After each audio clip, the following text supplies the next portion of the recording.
ನಾವು ನಮ್ಮ ಹೃದಯವನ್ನು ದೇವರಿಗೆ ತೆರೆಯುವಾಗ ಮಾತ್ರವೇ ಆತನು ನಮ್ಮನ್ನು ಆಶೀರ್ವದಿಸಬಲ್ಲನು.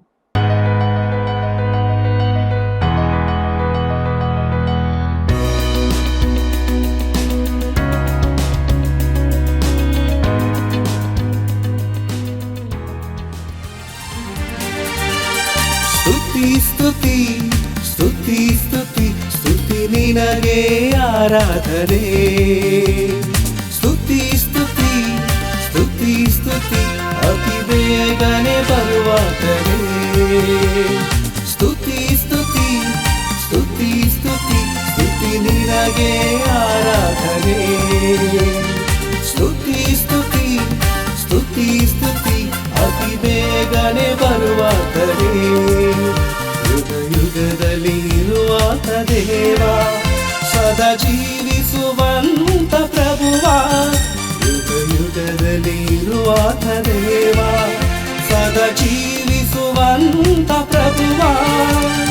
ಸ್ತುತಿ ಸ್ತುತಿ ಸ್ತುತಿ ಸ್ತುತಿ ಸ್ತುತಿ ನಿನಗೆ ಆರಾಧನೆ. ಸ್ತುತಿ ಸ್ತುತಿ ಸ್ತುತಿ ಸ್ತುತಿ ಅತಿ ಬೇಗನೆ ಬರುವಾತನೇ.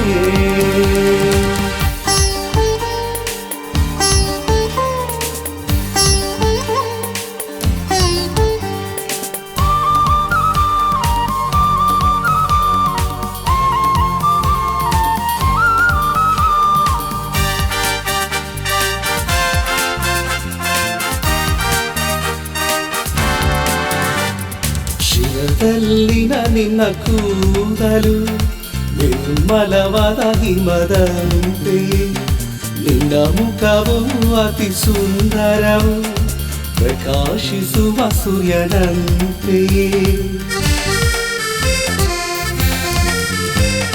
ಶಿರದಲ್ಲಿನ ನಿನ್ನ ಕೂದಲು ನಿರ್ಮಲವಾದ ಹಿಮದಂತೆಯೇ, ನಿನ್ನ ಮುಖವು ಅತಿ ಸುಂದರವು ಪ್ರಕಾಶಿಸುವ ಸೂರ್ಯನಂತೆಯೇ. ನಿನ್ನ ಕಣ್ಣುಗಳು ಬೆಂಕಿಯ ಜ್ವಾಲೆಯಂತೆಯೇ, ಯಾವಾಗಲೂ ಕತ್ತಲೆ ಬೆಳಗುತ್ತಿರುವವು. ಸ್ತುತಿ ಸ್ತುತಿ ಸ್ತುತಿ ಸ್ತುತಿ ಸ್ತುತಿ ನಿನಗೆ ಆರಾಧನೆ. ಸ್ತುತಿ ಸ್ತುತಿ ಸ್ತುತಿ ಸ್ತುತಿ ಅತಿ ಬೇಗನೆ ಬರುವಾತನೇ.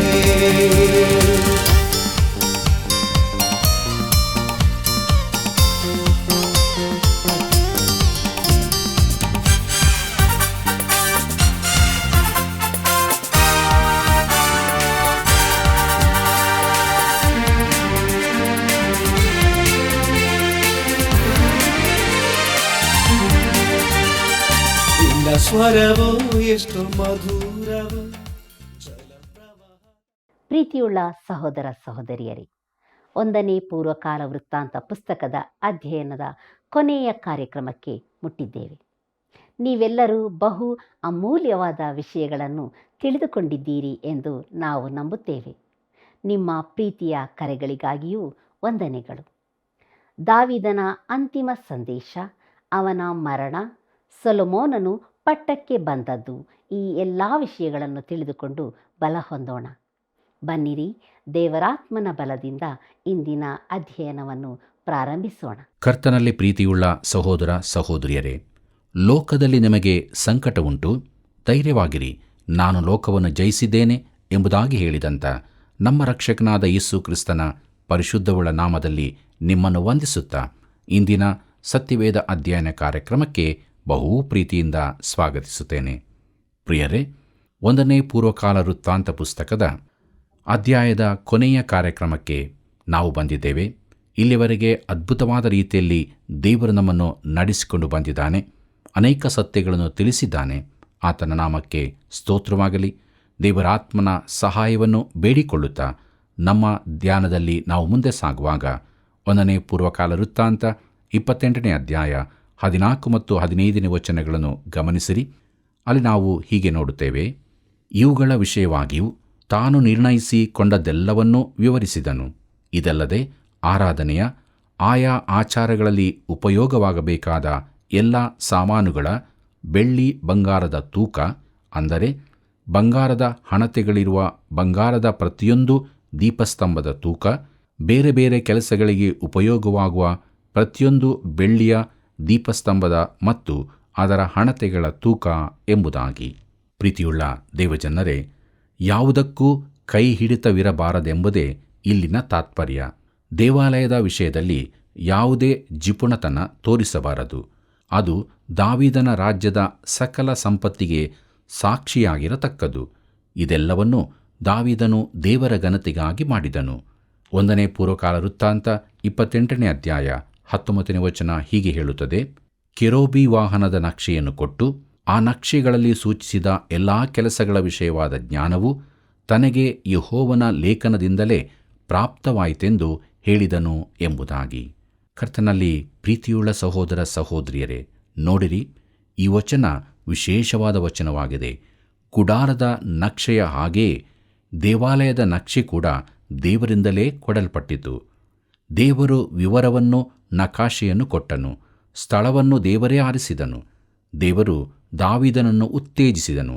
ಆದರೆ ಕಟ್ಟುವ ನಿಜವಾದ ಕೆಲಸವನ್ನು ದಾವೀದನು ಮಾಡಲು ಒಪ್ಪಲಿಲ್ಲ. 1 ಪೂರ್ವಕಾಲ ವೃತ್ತಾಂತ 28 ಅಧ್ಯಾಯ 20 ವಚನ ಹೀಗೆ ಹೇಳುತ್ತದೆ: ಆಮೇಲೆ ದಾವೀದನು ತನ್ನ ಮಗನಾದ ಸೊಲೊಮೋನನಿಗೆ, ಸ್ಥಿರಚಿತ್ತನಾಗಿರು, ಧೈರ್ಯದಿಂದಿರು, ಕೆಲಸಕ್ಕೆ ಕೈಹಾಕು, ಅಂಜಬೇಡ, ಕಳವಳಗೊಳ್ಳಬೇಡ. ನನ್ನ ದೇವರಾಗಿರುವ ಯೆಹೋವ ದೇವರು ನಿನ್ನ ಸಂಗಡ ಇರುತ್ತಾನೆ. ಆತನು ತನ್ನ ಆಲಯದ ಎಲ್ಲಾ ಕೆಲಸವು ತೀರುವವರೆಗೂ ನಿನ್ನನ್ನು ಕೈಬಿಡುವುದಿಲ್ಲ, ತೊರೆಯುವುದಿಲ್ಲ ಎಂಬುದಾಗಿ. ಕರ್ತನಲ್ಲಿ ಪ್ರಿಯರೇ, ದೇವಾಲಯದ ಕುರಿತಾಗಿ ದಾವೀದನು ಅತ್ಯಾಸಕ್ತಿಯುಳ್ಳವನಾಗಿದ್ದನು ಮತ್ತು ಸೊಲೊಮೋನನನ್ನು ಉತ್ತೇಜಿಸಲಿಕ್ಕೂ ಬೇಕಾದೆಲ್ಲವನ್ನೂ ಮಾಡಿದನು. ಸೊಲೊಮೋನನು ಈ ಕಾರ್ಯವನ್ನು ಬೇಗನೆ ಪ್ರಾರಂಭಿಸಬೇಕೆಂದು ಅವನು ಬಯಸಿದನು. 1 ಪೂರ್ವಕಾಲ ವೃತ್ತಾಂತ 28 ಅಧ್ಯಾಯ 21 ವಚನವನ್ನು ಗಮನಿಸಿರಿ. ಅಲ್ಲಿ ಹೀಗೆ ಬರೆದದೆ: ಇಗೋ, ಯಾಜಕರ ಮತ್ತು ಲೇವಿಯರ ವರ್ಗಗಳವರು ದೇವಾಲಯ ಸಂಬಂಧವಾಗಬೇಕಾದ ಕೆಲಸವನ್ನು ಮಾಡುವುದಕ್ಕೆ ಸಿದ್ಧರಾಗಿದ್ದಾರೆ. ಯಾವ ಕೆಲಸವಿದ್ದರೂ ಎಲ್ಲವನ್ನು ಜಾಣತನದಿಂದ ಮಾಡುವುದಕ್ಕೆ ಸಿದ್ಧ ಮನಸ್ಸುಳ್ಳವರು ನಿನ್ನ ಹತ್ತಿರ ಇರುತ್ತಾರೆ. ಅಧಿಪತಿಗಳು, ಎಲ್ಲಾ ಪ್ರಜೆಗಳು ನಿನ್ನ ಆಜ್ಞೆಗೆ ಒಳಗಾಗುವರು ಎಂದು ಹೇಳಿದನು ಎಂಬುದಾಗಿ. ಪ್ರೀತಿಯುಳ್ಳ ದೇವಜನರೇ, ಈ ಕಾರ್ಯಕ್ಕಾಗಿ ದಾವೀದನು ತನ್ನ ರಾಜ್ಯದ ಎಲ್ಲರನ್ನೂ, ಯಾಜಕರು, ಕೆಲಸಗಾರರು, ಪ್ರಭುಗಳು, ಲೇವಿಯರು ಎಲ್ಲರನ್ನು ಹುರಿದುಂಬಿಸಿ ಸಿದ್ಧಪಡಿಸಿದನು. ಸೊಲೊಮೋನನಿಗಿದ್ದ ಕೆಲಸ ದಾವೀದನ ಮಾತಿನಂತೆ ನಡೆದು ದಾವೀದನು ಹಾಕಿಕೊಟ್ಟ ಮಾರ್ಗದಲ್ಲಿ ನಡೆಯುವುದೊಂದೇ ಆಗಿತ್ತು. ಕರ್ತನಲ್ಲಿ ಪ್ರಿಯರೇ, ಮುಂದಕ್ಕೆ ನಾವು ನೋಡುತ್ತೇವೆ ದಾವೀದನು ಜನರನ್ನು ಹುರಿದುಂಬಿಸಿದ್ದು ಎಂಬುದಾಗಿ. 29 ಅಧ್ಯಾಯಕ್ಕೆ ಬರುವಾಗ ದೇವಾಲಯದ ಕುರಿತಾದ ಪ್ರಾಮುಖ್ಯತೆಯು ರಾಜ್ಯದ ವಿಚಾರಕ್ಕೆ ತಿರುಗಿಕೊಂಡದನ್ನು ನೋಡುತ್ತೇವೆ. ಆದರೆ ದಾವೀದನಿಗಂತೂ ಸಾಯುವ ದಿನದ ತನಕಲೂ ದೇವಾಲಯವೇ ಅತಿ ಪ್ರಾಮುಖ್ಯ ವಿಚಾರವಾಗಿತ್ತು. ಇದು ಜನರಿಗೆ ದಾವೀದನ ಕೊನೆಯ ಸಂದೇಶವಾಗಿತ್ತು. ಯಾಕೋಬನು ಮುದುಕನಾಗಿ ಸಾಯುವುದಕ್ಕಿರುವಾಗ ಅವನು ತನ್ನ ಮಕ್ಕಳನ್ನು ಸಮೀಪಕ್ಕೆ ಕರೆದದ್ದನ್ನು ಜ್ಞಾಪಿಸಿಕೊಳ್ಳಬಹುದು. ಮೋಶೆ ತನ್ನ ಜೀವಿತದ ಅಂತ್ಯಕಾಲಕ್ಕೆ ಬರುವಾಗ ಇಸ್ರಾಯೇಲ್ಯರ 12 ಕುಲಗಳಿಗೆ ಅವನು ಸಂದೇಶ ನೀಡಿದನು. ಈಗ ದಾವೀದನು ತನ್ನ ಅಂತ್ಯ ಸಮೀಪಿಸುವಾಗ ಜನರಿಗೆ ಸಂದೇಶವನ್ನಿತ್ತನು. 1 ಪೂರ್ವಕಾಲ ವೃತ್ತಾಂತ 29 ಅಧ್ಯಾಯ 1 ವಚನವನ್ನು ಗಮನಿಸಿರಿ. ಅಲ್ಲಿ ಹೀಗೆ ಬರೆದದೆ: ತರುವಾಯ ಅರಸನಾದ ದಾವೀದನು, ದೇವರು ನನ್ನ ಮಗನಾದ ಸೊಲೊಮೋನನನ್ನೇ ಆರಿಸಿಕೊಂಡಿದ್ದಾನೆ. ಆದರೆ ಅವನು ಇನ್ನೂ ಎಳೆಯ ಪ್ರಾಯದವನು. ಮಾಡತಕ್ಕ ಕೆಲಸವೋ ವಿಶೇಷವಾದದ್ದು. ಕಟ್ಟತಕ್ಕ ಮಂದಿರವು ದೇವರಾದ ಯೆಹೋವನಿಗಾಗಿಯೇ ಅಲ್ಲದೆ ಮನುಷ್ಯನಿಗಾಗಿಯಲ್ಲ ಎಂಬುದಾಗಿ. ಕರ್ತನಲ್ಲಿ ಪ್ರಿಯರೇ, ಸೊಲೊಮೋನನು ಇನ್ನೂ ಎಳೆ ಪ್ರಾಯದವನೆಂದು ದಾವೀದನು ಹೇಳುವಾಗ ಅವನು ಯಾವ ಅನುಭವವೂ ಇಲ್ಲದೆ ಹೆಣ್ಣುರುಳಿನವನೆಂದು ಅಭಿಪ್ರಾಯ. ಪ್ರಾಯಸ್ಥನಾದ ದಾವೀದನು ತುಂಬ ಅನುಭವ ಹೊಂದಿದವನು. ಅವನು ಕನಿಕರ ತುಂಬಿದ ಉದಾರಿಯಾದರೂ ಅಗತ್ಯ ಬಿದ್ದಾಗ ಕಠಿಣ ಹೃದಯನಾಗಬಲ್ಲವನು. ಆದರೆ ಸೊಲೊಮೋನನು ಹಾಗಿರಲಿಲ್ಲ. 1 ಪೂರ್ವಕಾಲ ವೃತ್ತಾಂತ 29 ಅಧ್ಯಾಯ 2 ಮತ್ತು 3 ವಚನಗಳನ್ನು ಗಮನಿಸಿರಿ. ಅಲ್ಲಿ ನಾವು ಹೀಗೆ ನೋಡುತ್ತೇವೆ: ನಾನು ನನ್ನಿಂದಾಗುವಷ್ಟು ಪ್ರಯಾಸಪಟ್ಟು ಬಂಗಾರದ ಕೆಲಸಕ್ಕಾಗಿ ಬೇಕಾಗುವ ಬಂಗಾರ, ಬೆಳ್ಳಿಯ ಕೆಲಸಕ್ಕಾಗಿ ಬೇಕಾಗುವ ಬೆಳ್ಳಿ, ತಾಮ್ರದ ಕೆಲಸಕ್ಕಾಗಿ ಬೇಕಾಗುವ ತಾಮ್ರ, ಕಬ್ಬಿಣದ ಕೆಲಸಕ್ಕಾಗಿ ಬೇಕಾಗುವ ಕಬ್ಬಿಣ, ಮರದ ಕೆಲಸಕ್ಕಾಗಿ ಬೇಕಾಗುವ ಮರ, ಇವುಗಳನ್ನು ಗೋಮೇಧಕ, ರತ್ನ, ಕೆತ್ತುವುದಕ್ಕೆ ಬೇಕಾಗುವ ರತ್ನ, ಕೆಂಪರಳು, ವಿಚಿತ್ರ ವರ್ಣದ ಕಲ್ಲು, ಎಲ್ಲ ಥರದ ಮಣಿ, ಚಂದ್ರಕಾಂತ ಇವುಗಳನ್ನು ನನ್ನ ದೇವರ ಮಂದಿರಕ್ಕೋಸ್ಕರ ರಾಶಿ ರಾಶಿಯಾಗಿ ಸಂಗ್ರಹಿಸಿದ್ದೇನೆ. ನಾನು ಪವಿತ್ರಾಲಯಕ್ಕೆ ಇವುಗಳನ್ನೆಲ್ಲ ಸಂಗ್ರಹಿಸಿದಲ್ಲದೆ ನನ್ನ ದೇವರ ಆಲಯದ ಮೇಲಣ ಅನುರಾಗದಿಂದ ಅದಕ್ಕೋಸ್ಕರ ನನ್ನ ಸ್ವಂತ ಸೊತ್ತಿನಿಂದ 3,000 ತಲಾಂತು ಓಫೀರ್ ದೇಶದ ಬಂಗಾರವನ್ನು, 7,000 ತಲಾಂತು ಚೊಕ್ಕ ಬೆಳ್ಳಿಯನ್ನು ಕೊಡುತ್ತೇನೆ ಎಂಬುದಾಗಿ. ಪ್ರೀತಿಯುಳ್ಳ ದೇವಜನರೇ, ದಾವೀದನು ಹೇಳ್ತಾನೆ, ನಾನು ಪೂರ್ಣ ಪ್ರಯಾಸಪಟ್ಟು ನನ್ನ ದೇವರ ಆಲಯಕ್ಕೆ ಸಿದ್ಧತೆ ಮಾಡಿದ್ದೇನೆ. ದಾವೀದನಂಥ ಹೃದಯವಿದ್ದು ದೇವರನ್ನು ಮೊದಲ ಸ್ಥಾನದಲ್ಲಿಡುವುದಾದರೆ ಎಷ್ಟು ಒಳ್ಳೆಯದು. ಈ ವಸ್ತುಗಳೆಲ್ಲ ಅವನ ಸ್ವಂತ ಸೊತ್ತಿನಿಂದ ಕೊಟ್ಟ ಕಾಣಿಕೆಗಳು. ಮುಂದಕ್ಕೆ ನಾವು ನೋಡುತ್ತೇವೆ. 1ನೇ ಪೂರ್ವಕಾಲ ವೃತ್ತಾಂತ 29ನೇ ಅಧ್ಯಾಯ 5ನೇ ವಚನವನ್ನು. ಅಲ್ಲಿ ಹೀಗೆ ಬರೆದದೆ, ಈ ಬೆಳ್ಳಿ ಬಂಗಾರಗಳಿಂದ ಆಲಯದ ಗೋಡೆಗಳನ್ನು ಹೊದಿಸಬೇಕು. ಅಕ್ಕಸಾಲಿಗರು ಮಾಡಬಹುದಾದ ಎಲ್ಲ ಥರದ ಬೆಳ್ಳಿ ಬಂಗಾರದ ಸಾಮಾನುಗಳನ್ನು ಮಾಡಿಸಬೇಕು. ಈ ಹೊತ್ತು ಉದಾರ ಹಸ್ತದಿಂದ ಯೆಹೋವನಿಗೋಸ್ಕರ ಕಾಣಿಕೆಯನ್ನು ಅರ್ಪಿಸುವುದಕ್ಕೆ ಯಾರು ಮನಸ್ಸುಳ್ಳವರಾಗಿದ್ದಾರೆ ಎಂದು ದಾವೀದನು ಮಾದರಿ ತೋರಿಸಿದನು. ಅವನ ಕೊಡುಗೆಯಲ್ಲಿ ಯಾವ ಹಿಂದೆಗೆಯುವಿಕೆಯಾಗಲಿ ಜಿಪುಣತನವಾಗಲಿ ಇರಲಿಲ್ಲ. ಬಳಿಕ ಅವನು ಜನರಿಗೆ ಸವಾಲನ್ನೆಸೆಯುತ್ತಾನೆ. 1ನೇ ಪೂರ್ವಕಾಲ ವೃತ್ತಾಂತ 29ನೇ ಅಧ್ಯಾಯ 6ನೇ ವಚನ ಹೀಗೆ ಹೇಳುತ್ತದೆ, ಇಸ್ರಾಯೇಲ್ ಗೋತ್ರ ಕುಟುಂಬಗಳ ಪ್ರಧಾನರು, ಸಹಸ್ರಾಧಿಪತಿಗಳು, ಶತಾಧಿಪತಿಗಳು, ಅರಸನ ಕೆಲಸದವರು, ಮುಖ್ಯಸ್ಥರು ದೇವಾಲಯದ ಕೆಲಸಕ್ಕೋಸ್ಕರ ಸ್ವೇಚ್ಛೆಯಿಂದ ಎಂಬುದಾಗಿ. ಪ್ರಿಯರೇ, ಜನರಿಂದ ತಕ್ಕ ಪ್ರತಿಕ್ರಿಯೆ ಬಂದಿತ್ತು. ಅದನ್ನು ನಾವು ನೋಡೋಣ. 1ನೇ ಪೂರ್ವಕಾಲ ವೃತ್ತಾಂತ 29ನೇ ಅಧ್ಯಾಯ 7 ಮತ್ತು 8ನೇ ವಚನವನ್ನು ಗಮನಿಸಿರಿ. ಅಲ್ಲಿ ಹೀಗೆ ಬರೆದದೆ, 5,000 ತಲಾಂತು 10,000 ಪವನು ಬಂಗಾರವನ್ನು, 10,000 ತಲಾಂತು ಬೆಳ್ಳಿಯನ್ನು, 18,000 ತಲಾಂತು ತಾಮ್ರವನ್ನು, 1,00,000 ತಲಾಂತು ಕಬ್ಬಿಣವನ್ನು ಕೊಟ್ಟರು. ರತ್ನಗಳಿದ್ದವರು ಅವುಗಳನ್ನು ಯೆಹೋವನ ಆಲಯದ ಭಂಡಾರಕ್ಕೋಸ್ಕರ ಗೆರ್ಷೋನ್ಯನಾದ ಯೆಹಿಯೇಲನ ವಶಕ್ಕೆ ಕೊಟ್ಟರು ಎಂಬುದಾಗಿ. ಪ್ರೀತಿಯುಳ್ಳ ದೇವಜನರೇ, ಜನರು ಉದಾರವಾಗಿಯೂ ಸ್ವೇಚ್ಛೆಯಿಂದಲೂ ಕೊಟ್ಟರು.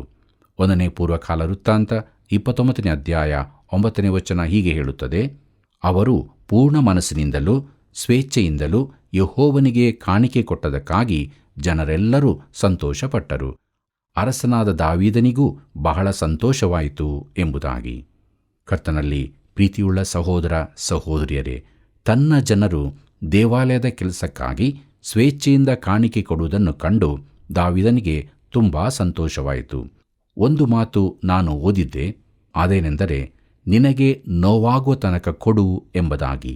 ಈ ಮಾತು ಲೌಕಿಕ ರೀತಿಯಲ್ಲಿ ಸರಿಯಾದದ್ದಾಗಿರಬಹುದು, ಆದರೆ ಇದು ದೇವರ ಧ್ಯೇಯವಾಕ್ಯವಲ್ಲ.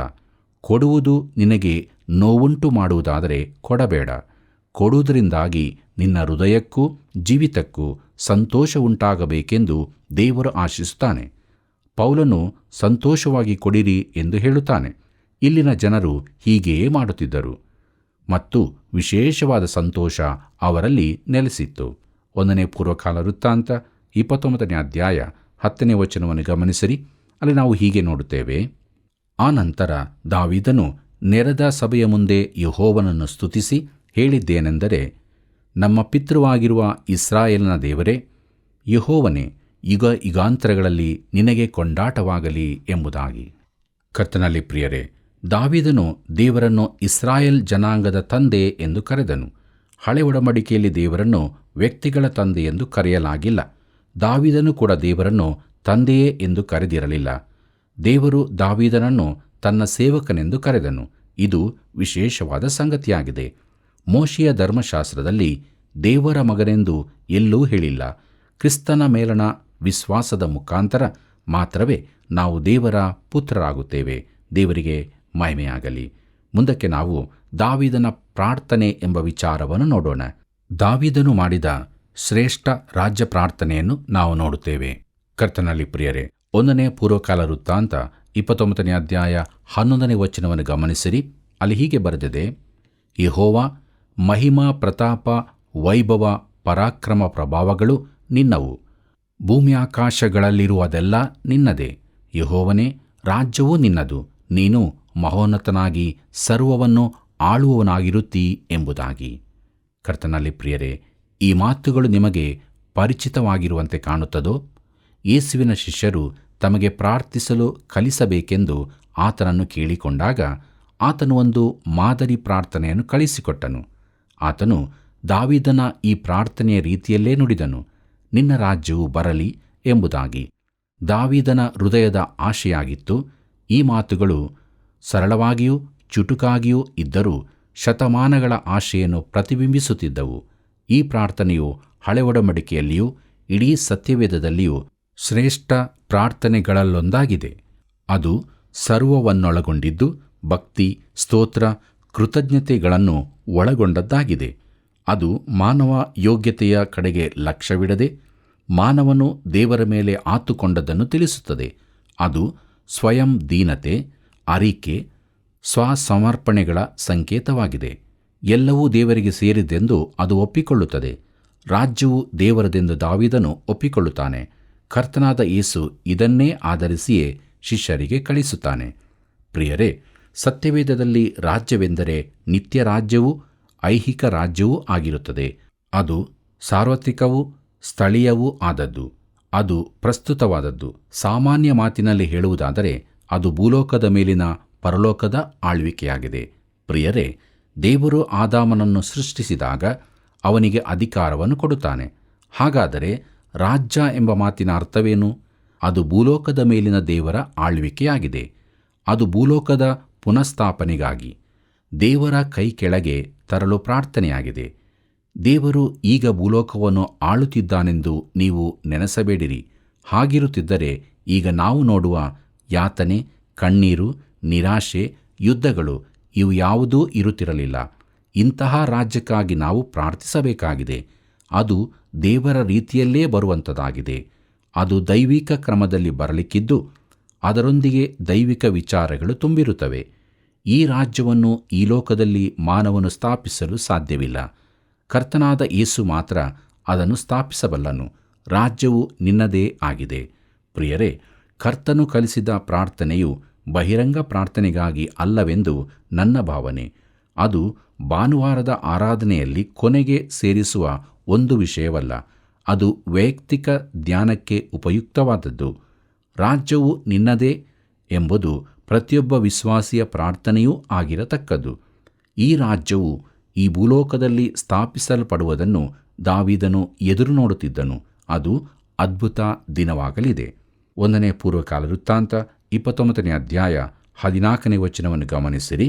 ಅಲ್ಲಿ ಹೀಗೆ ಬರೆದದೆ, ನಾವು ಈ ಪ್ರಕಾರ ಸ್ವೇಚ್ಛೆಯಿಂದ ಕಾಣಿಕೆಗಳನ್ನು ಸಮರ್ಪಿಸಲು ಶಕ್ತಿ ಹೊಂದಿದ್ದಕ್ಕೆ ನಾನಾಗಲಿ ನನ್ನ ಪ್ರಜೆಗಳಾಗಲಿ ಎಷ್ಟರವರು, ಸಮಸ್ತವು ನಿನ್ನಿಂದಲೇ, ನೀನು ಕೊಟ್ಟದ್ದನ್ನೇ ನಿನಗೆ ಕೊಟ್ಟೆವು ಎಂಬುದಾಗಿ.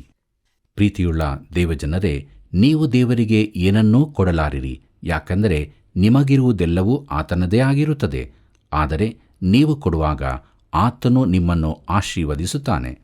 ನಮ್ಮಲ್ಲಿ ಅನೇಕರು ಬಡವರು, ಸಂಕುಚಿತ ಸ್ವಭಾವದವರೂ ಆಗಿರುವುದಕ್ಕೆ ಕಾರಣವೆಂದರೆ ನಾವು ದೇವರಿಗೆ ಉದಾರವಾಗಿ ಕೊಡದಿರುವುದೇ ಆಗಿದೆ. ನಾವು ನಮ್ಮ ಹೃದಯವನ್ನು ದೇವರಿಗೆ ತೆರೆಯುವಾಗ ಮಾತ್ರವೇ ಆತನು ನಮ್ಮನ್ನು ಆಶೀರ್ವದಿಸಬಲ್ಲನು. 1 ಪೂರ್ವಕಾಲ ವೃತ್ತಾಂತ 29 ಅಧ್ಯಾಯ 16 ವಚನ ಹೀಗೆ ಹೇಳುತ್ತದೆ, ನಮ್ಮ ದೇವರಾದ ಯೆಹೋವನೇ, ನಿನ್ನ ಪರಿಶುದ್ಧ ನಾಮಕ್ಕೋಸ್ಕರ ಆಲಯ ಕಟ್ಟಿಸಬೇಕೆಂದು ಸಂಗ್ರಹಿಸಿಟ್ಟಿರುವ ಈ ಎಲ್ಲ ವಸ್ತುಗಳು ನಿನ್ನಿಂದಲೇ ನಮಗೆ ದೊರಕಿದವು, ಇವೆಲ್ಲ ನಿನ್ನವೇ ಎಂಬುದಾಗಿ. ಪ್ರೀತಿಯುಳ್ಳ ದೇವಜನರೇ, ಈ ಸತ್ಯವನ್ನು ನಾವು ಗ್ರಹಿಸಿಕೊಂಡರೆ ಎಷ್ಟು ಒಳ್ಳೆಯದು. ಮುಂದಕ್ಕೆ ನಾವು ನೋಡುತ್ತೇವೆ ಸೊಲೊಮೋನನು ಪಟ್ಟಕ್ಕೆ ಬಂದದ್ದು ಎಂಬುದಾಗಿ. ದೇವರನ್ನು ಕೊಂಡಾಡಿ ಆತನಿಗೆ ಯಜ್ಞಗಳನ್ನು ಅರ್ಪಿಸಿದ ಬಳಿಕ ಜನರು ಸೊಲೊಮೋನನನ್ನು ಅರಸನನ್ನಾಗಿ ಮಾಡಿದರು. 1 ಪೂರ್ವಕಾಲ ವೃತ್ತಾಂತ 29 ಅಧ್ಯಾಯ 22 ಮತ್ತು 23 ವಚನಗಳನ್ನು ಗಮನಿಸಿರಿ. ಅಲ್ಲಿ ಹೀಗೆ ಬರೆದದೆ, ಯೆಹೋವನ ಸನ್ನಿಧಿಯಲ್ಲಿ ಮಹಾ ಸಂತೋಷದಿಂದ ಅನ್ನಪಾನಗಳನ್ನು ತೆಗೆದುಕೊಂಡರು. ಅವರು ದಾವೀದನ ಮಗನಾದ ಸೊಲೊಮೋನನನ್ನು ತಿರುಗಿ ಅರಸನನ್ನಾಗಿ ಆರಿಸಿಕೊಂಡು ಪ್ರಭುವಾಗುವುದಕ್ಕೂ ಚಾದೋಕನನ್ನು ಯಾಜಕನಾಗುವುದಕ್ಕೂ ಅಭಿಷೇಕಿಸಿ ಯೆಹೋವನಿಗೋಸ್ಕರ ಪ್ರತಿಷ್ಠಿಸಿದರು. ಸೊಲೊಮೋನನು ತನ್ನ ತಂದೆಯಾದ ದಾವೀದನಿಗೆ ಬದಲಾಗಿ ಅರಸನಾಗಿ ಯೆಹೋವನ ಸಿಂಹಾಸನದಲ್ಲಿ ಕೂತುಕೊಂಡು ವೃದ್ಧಿಯಾಗುತ್ತಾ ಬಂದನು. ಅರಸನಾದ ಸೊಲೊಮೋನನಿಗೆ ಇಸ್ರಾಯೇಲ್ಯರೆಲ್ಲರೂ ವಿಧೇಯರಾಗಿ ನಡೆಯುವರಾದರು ಎಂಬುದಾಗಿ. ಪ್ರಿಯರೇ, ಸೊಲೊಮೋನನ ಕಾಲದಲ್ಲಿ ರಾಜ್ಯವು ಒಗ್ಗಟ್ಟಿನಿಂದಿತ್ತು. ಅವನು ದಾವೀದನ ಮರಣಕ್ಕಿಂತ ಮೊದಲೇ ರಾಜ್ಯಾಧಿಕಾರ ವಹಿಸಿಕೊಂಡನು. ಪ್ರೀತಿಯುಳ್ಳ ಸಹೋದರ ಸಹೋದರಿಯರೇ, ಮುಂದಕ್ಕೆ ನಾವು ಕೊನೆಯದಾಗಿ ದಾವೀದನ ಮರಣ ಎಂಬ ವಿಚಾರವನ್ನು ನೋಡೋಣ. 1 ಪೂರ್ವಕಾಲ ವೃತ್ತಾಂತ 29ನೇ ಅಧ್ಯಾಯ 26ನೇ ವಚನದಿಂದ 28ನೇ ವಚನದವರೆಗೆ ಗಮನಿಸಿರಿ. ಅಲ್ಲಿ ಹೀಗೆ ಬರೆದದೆ: ಇಸ್ರಾಯೇಲ್ಯರೆಲ್ಲರ ಅರಸನಾಗಿದ್ದ ಈಶಾಯನ ಮಗನಾದ ದಾವೀದನು ಹೆಬ್ರೋನಿನಲ್ಲಿ 7 ವರ್ಷವೂ ಯೆರೂಸಲೇಮಿನಲ್ಲಿ 33 ವರ್ಷವೂ ಒಟ್ಟಿಗೆ 40 ವರ್ಷ ಆಳಿದನು. ಅವನು ಐಶ್ವರ್ಯ, ಮಾನ, ದೀರ್ಘಾಯುಷ್ಯ ಇವುಗಳನ್ನು ಅನುಭವಿಸಿದ ನಂತರ ತುಂಬ ವೃದ್ಧನಾಗಿ ಮರಣ ಹೊಂದಿದನು. ಅವನಿಗೆ ಬದಲಾಗಿ ಅವನ ಮಗನಾದ ಸೊಲೊಮೋನನು ಅರಸನಾದನು ಎಂಬುದಾಗಿ. ಪ್ರೀತಿಯುಳ್ಳ ದೇವಜನರೇ, ಇದು ದೇವರು ಕೊಟ್ಟ ದಾಖಲೆಯಾಗಿದೆ. ದಾವೀದನ ಕುರಿತು ತನ್ನ ಅಭಿಪ್ರಾಯವೇನೆಂಬುದನ್ನು ನಾವು ತಿಳಿದುಕೊಳ್ಳಬೇಕೆಂದು ಆತನು ಬಯಸುತ್ತಾನೆ. ದಾವೀದನನ್ನು ಕೆಲವರು ಮೆಚ್ಚದಿರಬಹುದು, ಆದರೆ ದೇವರು ಮೆಚ್ಚಿದನು. ದೇವರು ದಾವೀದನನ್ನು ಪ್ರೀತಿಸಿ ಈ ರೀತಿಯಾಗಿ ನಡಕೊಂಡದ್ದು ನನಗೆ ಇಷ್ಟವಾಗಿದೆ, ಯಾಕಂದರೆ ಅವನು ಮನುಷ್ಯ ಸ್ವಭಾವದವನೇ. ಇದು ನನಗೆ ಉತ್ತೇಜಕವಾಗಿದೆ. ನಾನು ಮಾನವ ಸ್ವಭಾವದವನಾದ್ದರಿಂದ ದೇವರು ದಾವೀದನೊಂದಿಗೆ ವ್ಯವಹರಿಸಿದ ರೀತಿಯಲ್ಲೇ ನನ್ನೊಂದಿಗೂ ವ್ಯವಹರಿಸುತ್ತಾನೆ. ದೇವರು ಒಳ್ಳೆಯವನು, ಅದ್ಭುತನು. ನೀನು ಆತನಿಗಾಗಿ ಒಂದು ಆಲಯವನ್ನು ಕಟ್ಟಲಾರೆವು, ಆದರೆ ನಮ್ಮ ದೇಹಗಳನ್ನು ಆತನ ಆಲಯವಾಗುವುದಕ್ಕಾಗಿ ಸಮರ್ಪಿಸಬಹುದು. ನನ್ನಲ್ಲಿ ಹೆಚ್ಚೇನೂ ಇರಲಾರದು, ಆದರೆ ನಾನು ಆತನಿಗೆ ಸೇರಿರುತ್ತೇನೆ. ಆತನಿಗೆ ಸಮರ್ಪಿತವಾಗಿರುವುದು ಎಂಥ ಆನಂದದ ವಿಚಾರ! ಪ್ರೀತಿಯುಳ್ಳ ದೇವಜನರೇ, ಇಲ್ಲಿಗೆ 1 ಪೂರ್ವಕಾಲ ವೃತ್ತಾಂತ ಪುಸ್ತಕದ ಅಧ್ಯಯನವು ಮುಗಿಯಿತು. ಪ್ರಿಯರೇ, ಮುಂದಿನ ಕಾರ್ಯಕ್ರಮದಿಂದ 2 ಪೂರ್ವಕಾಲ ವೃತ್ತಾಂತ ಪುಸ್ತಕದ ಅಧ್ಯಯನವನ್ನು ನಾವು ಪ್ರಾರಂಭಿಸಲಿಕ್ಕಿದ್ದೇವೆ. ಆದ್ದರಿಂದ ಪ್ರಾರ್ಥನಾಪೂರ್ವಕವಾಗಿ ನೀವು ಸಿದ್ಧರಾಗಬೇಕಾಗಿ ಪ್ರೀತಿಯಿಂದ ಕೇಳಿಕೊಳ್ಳುತ್ತೇನೆ. 1 ಪೂರ್ವಕಾಲ ವೃತ್ತಾಂತವನ್ನು ಓದುವಾಗ ಬಹಳ ಕಷ್ಟಕರವಾಗಿಯೂ ಆಸಕ್ತಿದಾಯಕವಾಗಿಲ್ಲ ಎಂಬುದಾಗಿ ಕಂಡುಕೊಂಡರೂ, ಪ್ರಿಯರೇ, ಅದ್ಭುತವಾದ ವಿಚಾರಗಳನ್ನು ದೇವರು ಇದರಲ್ಲಿ ಇಟ್ಟಿದ್ದಾನೆ. ನಾವದನ್ನು ಧ್ಯಾನಿಸಿದ್ದೇವೆ. ದೇವರಿಗೆ ಮಹಿಮೆಯಾಗಲಿ. ನಾವು ತಿಳಿದುಕೊಂಡ ಸತ್ಯಕ್ಕೆ ವಿಧೇಯರಾಗೋಣ. ನಮ್ಮನ್ನೇ ನಾವು ದೇವರಿಗೆ ಸಜೀವ ಯಜ್ಞಗಳಾಗಿ ಸಮರ್ಪಿಸಿಕೊಂಡು ನಮ್ಮ ದೇಹವನ್ನು ಆತನ ಆಲಯವಾಗಿ ಮಾಡಿಕೊಂಡು ದೇವರಾತ್ಮನು ನಮ್ಮಲ್ಲಿ ವಾಸವಾಗಿದ್ದಾನೆ ಎಂಬುದಾಗಿ ನಾವು ತಿಳಿದವರಾಗಿ ದೇಹ, ಆತ್ಮ, ಪ್ರಾಣದಲ್ಲಿ ಪರಿಶುದ್ಧರು, ಸತ್ಯವಂತರು, ದೋಷವಿಲ್ಲದವರಾಗಿ ಕಂಡುಬರುವಂತೆ ದಿನನಿತ್ಯವೂ ದೇವರ ವಾಕ್ಯದಿಂದ ತುಂಬಿಸಲ್ಪಟ್ಟವರಾಗಿ ಆತನು ಪ್ರತಿಷ್ಠಿಸಿದಂಥ ಜೀವವುಳ್ಳ ಮಾರ್ಗದಲ್ಲಿ ದಿನಾಲೂ ಮುಂದೆ ಮುಂದೆ ಸಾಗೋಣ. ನಮ್ಮ ಜೀವಿತದಲ್ಲಿ ದೇವರಿಗೆ ಮಹಿಮೆಯಾಗಲಿ, ಇತರರು ಆತನನ್ನು ಕಂಡುಕೊಳ್ಳುವಂತಾಗಲಿ. ಹೀಗಾಗುವಂತೆ ದೇವರು ತಾನೇ ನಮ್ಮ ಜೊತೆಯಿದ್ದುಕೊಂಡು ನಮ್ಮನ್ನು ನಡೆಸಲಿ. ಕರ್ತನ ಕೃಪೆಯು ಸದಾ ನಿಮ್ಮ ಸಂಗಡ ಇರಲಿ. ಪ್ರಿಯರೇ, ಇಂದಿನ ಕಾರ್ಯಕ್ರಮದಲ್ಲಿ ಎಷ್ಟೊಂದು ವಿಷಯಗಳನ್ನು ನಾವು ತಿಳಿದುಕೊಂಡೆವು ಅಲ್ಲವೇ? ದೇವರ ಆಲೋಚನೆ, ಮುಂದಾಳತ್ವ, ದಾವೀದನ ನಂತರ ಇಸ್ರಾಯೇಲ್ಯರನ್ನು ಮುನ್ನಡೆಸಲು ಇನ್ನೊಬ್ಬ ಅರಸನ ನೇಮಕ ಎಲ್ಲವೂ ಆತನ ಚಿತ್ತದಂತೆ ನಡೆಯಿತು. ಹೌದು ಪ್ರಿಯರೇ, ನಮ್ಮ ಜೀವಿತ ಕೂಡ ದೇವರ ಚಿತ್ತದ ಪ್ರಕಾರ ನಡೆಯುವಾಗ ಇತರರು ದೇವರ ಪ್ರೀತಿಯನ್ನು ಕಂಡುಕೊಳ್ಳಲು ಸಾಧ್ಯವಾಗುತ್ತದೆ. ಈ ರೀತಿಯಾಗಿ ಜೀವಿಸಲು ಆತನು ತಾನೇ ಸಹಾಯ ಮಾಡಿ ನಡೆಸಲಿ. ಬನ್ನಿರಿ, ಪ್ರಾರ್ಥನೆ ಮಾಡೋಣ. ಪರಿಶುದ್ಧನಾದ ತಂದೆಯೇ, ನಿನ್ನ ನಾಮಕ್ಕೆ ಅನಂತ ಸ್ತೋತ್ರವಾಗಲಿ. ನಿನ್ನ ಕಾರ್ಯಕ್ರಮದ ಮೂಲಕ ಕರ್ತನೆ, ನಮ್ಮೊಟ್ಟಿಗೆ ನೀನು ಮಾತನಾಡುತ್ತಿದ್ದಿ. ನಿನ್ನ ಸ್ವರಕ್ಕಾಗಿ ಸ್ತೋತ್ರ ಕರ್ತನೆ.